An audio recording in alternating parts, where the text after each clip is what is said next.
थे जन कमिशनर सार को पठेले आम सका रात डेरे शोचु उठिलु सार आज पहुंचले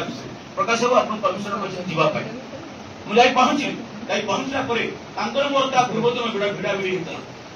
मोर पूर्वदिन गोटे भिड़ाभिड़ी होता सी अभिमान रही मु अभियान उठी पड़े आसली सार आसिले मुझे सार जिते आसुँच सार आसुँच सार पदतले आम मुंड जुहा कारण ओडिशा जड़े प्रथम कही अर्गानिक इंटेलेक्चुआल भिन्न निश्चित भाव में अन्य समस्त अफिसर अपेक्षा बृंदावन सार भिन्न सार कथा भांगी पारे गली समाधान है कथटा आज आम शिक्षक संगठन मान से स्तर को जा उचित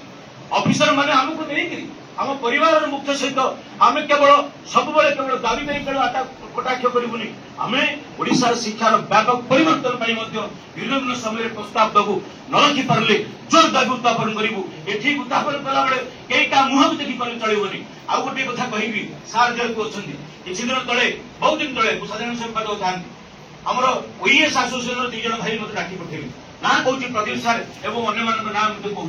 आसला पर से कहले प्रकाश बाबू आम 3 थर धरिक आम क्याडर देलु से क्याडर संशोधन होनी से कृषि ऑफिस पड़ रही पोस्टा टी आम साहय करूँ अर्थसेन पाखे एक कथा था पोस्टा निश्चित भाव में इश्यू रही आगू आसो आगू को आसापी गली निष्पत्ति करी मोर सार मान प्रमोशन कथा जो प्रमोशन आपण मैंने कहते जो प्रमोशन आप परीक्षा देवा कथा आज कहते सार आज कौन है ममता मिश्र आम सांगे जूनियर सान भौणी से आम सांगे खाद्य कला बेले आम एग्जामिनर से आज आज सी डीओ 3टा प्रमोशन पाई केतटा परीक्षा दी असिस्टेंट डायरेक्टर से डीओ आज भी मो कहर उद्देश्य हूँ आज भी से क्लास 1 अफिसर केतटा परीक्षा दी से जानापी गोटे हेले परीक्षा दी ना तेज मो भाई मैंने कौटी बुद्धि कौटी हकी जे गोटे प्रमोशन पाइबा प्रमोशन पाई यही कथा उठे पारे गोटे अफिसर केवल आलोक मिश्र से धरी गोटे इश्यू आम हाईस्कल क्लास 2 क्लास 1 प्रमोशन कथा कहलु से जोड़े कथा जोड़ा जाता कौन होता बयस टिके होते परीक्षा दब बंद कलु परीक्षा कहीं सार ये परीक्षा देवाई आमर अफिसर मैंने जब परीक्षा देकर पास करके प्रमोशन ना आम शिक्षक मैंने कहीं प्रमोशन दबु आमर कौन वरिष्ठता ना आपण मैंने जो वरिष्ठता भितर प्रमोशन पाँच आम भी से प्रमोशन भितर प्रमोशन पाइबू ना शिक्षक मान समस्या कथा हाईस्कल से कथा उठला आज 75,000 आपण मैंने मुझे निवेदन करी 75,000 लोक लगी एक गोटे स्कूल लगिगले समस्ते फर्म फिल कर परीक्षा देवा गले समस्त परीक्षा देवाई फर्म फिल कर नाका कथा घटला कौटी किए बोर्ड कौ अफिसर अच्छा कई अच्छा कहगला शिक्षक संगठन लोक मैंने संपृक्त राज्य मुह तौक ओल्ला अर्थात आम से ओटीईटी परीक्षा भितर को कहीं एक्सेप्ट कले आम क्वेश्चन की लीक करने गले से क्वेश्चन लीक किसी छिटा किसी खराब छिटा आम पड़े आम कलंकित हलु शिक्षक संगठन माने यार जो मैंने प्रश्न उठे पारे यार जो मैंने तोड़ी पारे आवाज तोड़ी पारे से माने ही प्रकृत संगठक एवं प्रकृत संगठन रूपायित हम समय क्या भाव में सम्मानित कर जानते मुझे जानी मुझे आशा करी ख्रीष्टान भाई मैंने जेभली भाव में सालिस विहीन भाव में संग्राम जारी रखिंट दाबी आज पूर्ण होनी काली पूर्ण हम किंतु ओडिशार जनगण आपको देखुची